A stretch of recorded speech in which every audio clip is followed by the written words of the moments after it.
नमस्कार दोस्तों, कैसे हैं आप सभी। आशा करते हैं आप सभी अच्छे ही होंगे। दोस्तों, आज मैं आपको जो बातें बताने जा रहा हूं, ऐसी बातें आपके पूरे YouTube पर कहीं नहीं मिली जाता है। वैसा ज्ञान कोई और नहीं बता सकता। आपको बता दे कि होलिका दहन के दिन आपको यह 3 कार्य या फिर आप जो कार्य में आपको बताने जा रहा यह कार्य भूल कर भी ना करें, क्योंकि अगर आप इन कार्यों को करते हैं तो आपके घर में दरिद्रता एवं क्लेश मचा रहेगा। इसलिए आप इन बातों का अवश्य ध्यान रखें और बोलकर भी इनमें से एक भी गलती ना करें, क्योंकि आप अगर यह गलती करते हैं तो आपको इसका बहुत बड़ा कामयाब बहुत पड़ सकता है। इसलिए आप महायोग टीवी चैनल की इस वीडियो को पूरा देखें और आपको हम बता दें कि होलिका दहन के दिन आपको इन गलतियों में से एक भी गलती आपको नहीं करना है। अगर आप करते हो तो आपको बहुत ही बड़ा नुकसान हो सकता है। इसलिए आप इस वीडियो को पूरा देखें। चलिए जान लेते हैं कि ऐसी कौन सी गलतियां हैं जो हमें इस दिन भूलकर भी नहीं करनी चाहिए। घर की सुख समृद्धि के लिए होलिका दहन के दिन भूलकर भी न करें।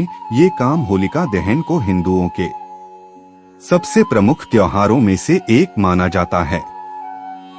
मान्यता है कि घर की सुख शांति बनाए रखने के लिए इस दिन कुछ काम करने से बचना चाहिए। हिंदू धर्म के अनुसार होली के त्योहार का विशेष महत्व है।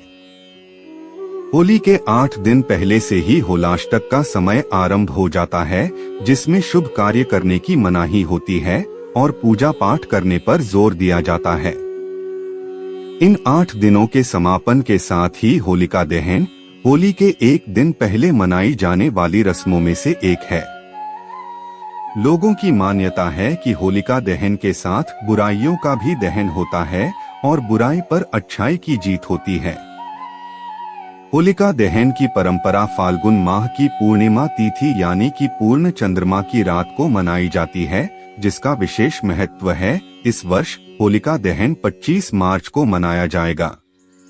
कई ऐसे काम हैं जो होलिका दहन वाले दिन करने से बचना चाहिए, अन्यथा जहां एक और धन धान्य की हानि हो सकती है, वहीं घर में रोग भी आते हैं। मांस मदिरा का सेवन न करें। होलिका दहन पर मुख्य रूप से होलिका माता की पूजा की जाती है और घर में सुख समृद्धि की कामना की जाती है। इसलिए भूलकर भी इस दिन मांस और मदिरा का सेवन नहीं करना चाहिए, चूँकि होलिका दहन पूर्णिमा तिथि को पड़ता है। इसलिए इसका और भी अधिक महत्व है और इस दिन तामसिक भोजन पूर्ण रूप से वर्जित माना जाता है। इस दिन पूरी तरह से मांस मदिरा के सेवन से बचें, अन्यथा धन हानि होना और घर में रोग आना निश्चित है। इस दिन आपको विशेष रूप से तामसिक भोजन का सेवन भी नहीं करना चाहिए। जैसे कि आपको हम बता देते हैं कि आपको कौन सी चीज खुलकर भी इस दिन नहीं खानी चाहिए। इसमें पहले नंबर पर आती है प्याज, जो कि आपको भूलकर भी प्याज का सेवन तो उसे दिन गलती से भी नहीं करना चाहिए और ना ही हमें उसे दिन प्याज को छूना चाहिए, क्योंकि ऐसा माना जाता है कि आप तांत्रिक भोजन को छूट भी है तो भी वह आपके लिए लाभदायक नहीं होता, बल्कि वह भी आपको हानि पहुंचा सकता है।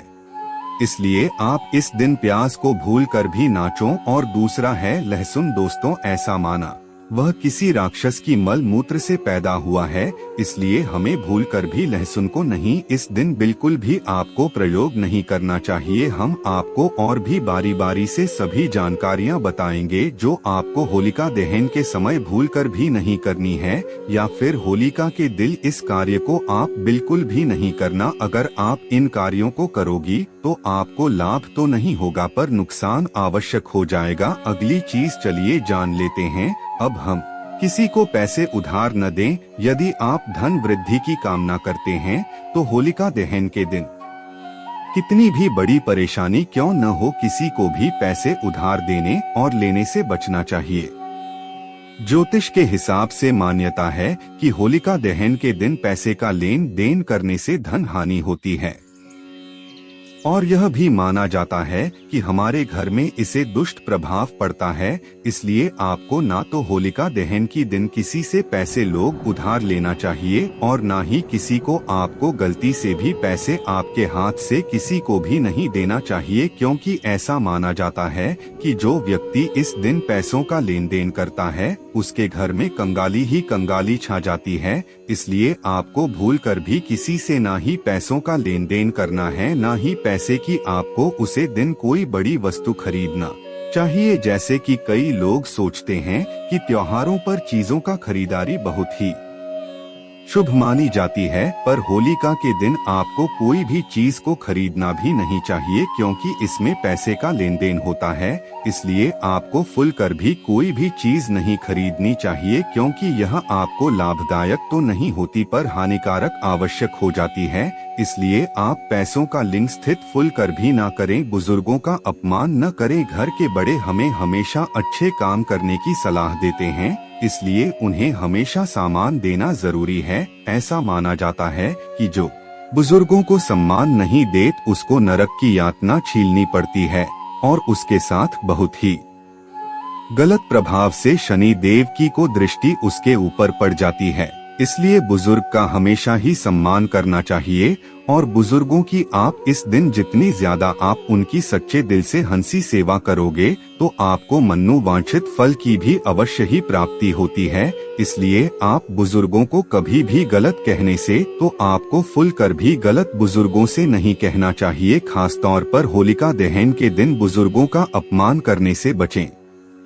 इस दिन बुजुर्गों का अपमान करने से भगवान भी अप्रसन्न होकर घर में रोग दोष ले आते हैं। इस दिन बड़ों और बुजुर्गों का आशीर्वाद लेना अत्यंत फलदायी होता है और भगवान इसे बहुत अधिक प्रसन्न होते हैं और हमें मनोबान क्षेत्रफल की का महावरदान भी देते हैं। इसलिए आपको बुजुर्गों का इस दिन पूर्व कर भी अपमान नहीं करना चाहिए। किसी अन्य के घर में भोजन न करें। होलिका दहन के दिन जहां तक संभव हो किसी दूसरे के घर में भोजन करने से बचना चाहिए। इस दिन दूसरों के घर में भोजन करने से घर में रोग दोष आते हैं।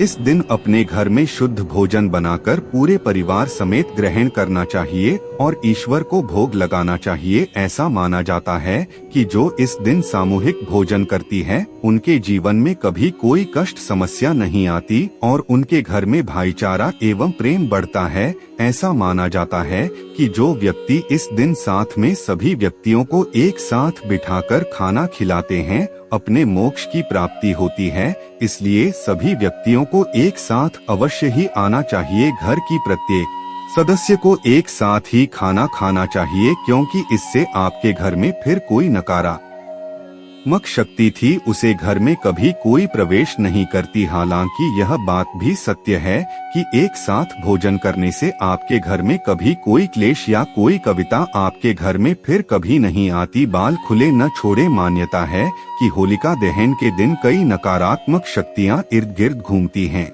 इसलिए महिलाओं को अपने बाल खुले नहीं छोड़ने चाहिए। होलिका दहन के पूजन के समय कभी भी बाल न खुले छोड़ें, अन्यथा नकारात्मक शक्तियों का वास घर में होता है और उसे माता एवं बहन को बहुत ही कष्ट झेलना पड़ सकती है। क्योंकि होलिका के दहन की समय अगर कोई महिला अपने बाल खुले रखती है तो इस दिन उसे कोई लाभ तो नहीं होता, पर उसे पर माँ लक्ष्मी की बहन को लक्ष्मी का उसे घर पर अवश्य ही निवास हो जाता है और उसे घर में जितनी भी धन दौलत आ रही थी, जितने भी उसे स्रोत थे, वहाँ से वह सभी स्रोत बंद हो जाते हैं। इस माता बहनों को विशेषकर अपने बालों को अवश्य ही बांध देना चाहिए, क्योंकि आपको ऐसी कोई कार्य नहीं करना चाहिए जिससे कि आपके घर में दरिद्रता का पास हो जाए। इसलिए आपको फुल कर भी अपनी बालों को इस दिन खुला नहीं छोड़ता है। गर्भवती महिलाएं न करें होलिका की परिक्रमा। होलिका दहन के दिन गर्भवती महिलाओं को होलिका की परिक्रमा नहीं करनी चाहिए। ऐसा करना गर्भ में पल रहे शिशु के स्वास्थ्य के लिए अच्छा नहीं होता है। आमतौर पर गर्भवती स्त्री का अग्नि की परिक्रमा लेना वर्जित माना जाता है और इससे उसकी जो शिशु पाल रहा होता है उसे पर भी नकारात्मक प्रभाव पड़ता है। इसलिए ना तो आपको उसे दिन होलिका की अग्नि के पास जाना चाहिए और ना ही उसकी कोई पूजा करनी चाहिए, क्योंकि इस पर नकारात्मक शक्तियों का आवास और बहुत ज्यादा रहता है। इसलिए आपको उसके आसपास नहीं जाना चाहिए, क्योंकि आपकी जो शिशु पढ़ रहा है उसे पर इसका बहुत ही नकारात्मक प्रभाव पड़ता है। हमारे वेदों और शास्त्रों में इसके बारे में विशेष रूप से बताया गया है कि गर्भधारण महिला को उसके पास फुल कर भी नहीं जाना चाहिए। आप दूर दूर से जरूर इसे देख सकते हैं, पर आपको इसके पास में नहीं जाना चाहिए। यह आपके लिए एवं आपके शिशु के लिए बहुत ही ज्यादा लाभदायक रहता है। नव विवाहित स्त्रियां ससुराल में न देखें होलिका दहन। मान्यतानुसार नव विवाहित स्त्रियों को शादी के बाद पहली होली अपने मायके में भी करनी चाहिए। होलिका दहन के दिन यदि किसी वजह से ससुराल में ही हैं, तो भी नवविवाहिता का होलिका की अग्नि देखना शुभ नहीं होता है।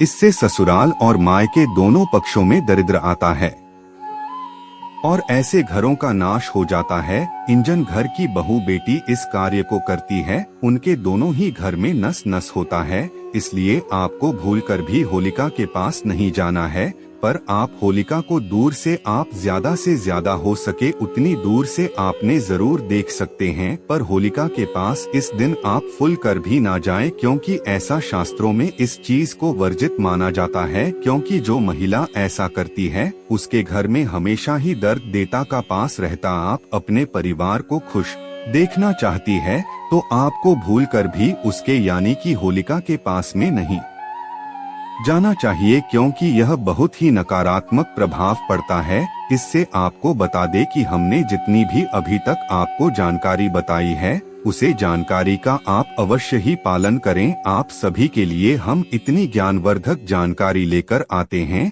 इसलिए आपका इतना फर्ज तो बनता है कि इस वीडियो को ज्यादा से ज्यादा आप हर एक भारतीय नागरिकता पहुंचाएं, जिससे कि महायोग टीवी चैनल की वीडियो हर एक भारतीय नागरिक तक पहुंच सके। लड़ाई झगड़ा न करें। होली का त्योहार सभी लड़ाइयों को छोड़कर एक दूसरे को गले लगाने का त्योहार है और आपस में मिलजुल कर खुशी मनाने के इस अवसर में लड़ाई झगड़े से बचना चाहिए। होलिका दहन के दिन पति पत्नी को भी आपसी कलह से बचना चाहिए। मान्यता है कि यदि इस दिन लड़ाई झगड़ा किया जाता है तो पूरे साल लड़ाई होती है और घर में अशांति बनी रहती है। दोस्तों, अब तक आपने जय मां लक्ष्मी जय होलिका माता ना लिखा हो तो अवश्य ही लिखते। साथ में हम आपको बताना चाहेंगे कि हमने आपको जितने भी अभी तक बातें बताई हैं उन बातों का आप जरूर ही पालन करें, क्योंकि यह सभी आपके हित में है। मेरी माताएं बहनों से विशेष निवेदन है कि आपको मैंने जितने कार्य बताएं उन कार्यों को आप भूल कर भी ना करें, क्योंकि इससे हमें लाभ की प्राप्ति तो नहीं होती, पर हमारे परिवार पर कुछ ऐसी संकट जरूर आने की संकेत हो जाती है, जिससे कि हमें लाभ तो नहीं होता पर हानि अवश्य ही होती है। इसलिए हमारी माताएं बहनों को इन बातों का विशेष रूप से ध्यान रखना चाहिए, जिनसे उन्हें अपने परिवार की हित के कार्य में अधिक से अधिक संवेदनशील होना चाहिए। माता बहनों से विशेष निवेदन है कि वह इस दिन गलती से भी इन चीजों में से किसी भी कार्य को ना करें, क्योंकि उनके लिए यह बहुत ही विशेष रूप से मनाए जाने वाला यह त्योहार है। दोस्तों, आपसे अनुरोध और करना चाहिए कि आप अपनी राशि को कमेंट बॉक्स में जरूर डाल दें, क्योंकि हम राशि से जुड़ा आपका भाग्य भी बताते हैं और आपकी भाग्य में चल रही परेशानियों के लिए कुछ ऐसा उपाय भी बताते हैं जिससे आपको लाभ ही लाभ हो सके। इसलिए महायोग टीवी चैनल आपसे विशेष रूप से कहना चाहेगा कि आप अपनी राशि को कमेंट बॉक्स में जरूर डाल दे। धन्यवाद। माता एवं बहनों, साथ में इस वीडियो को ज्यादा से ज्यादा शेयर करें एवं हर भारतीय नागरिकता पहुंचाएं।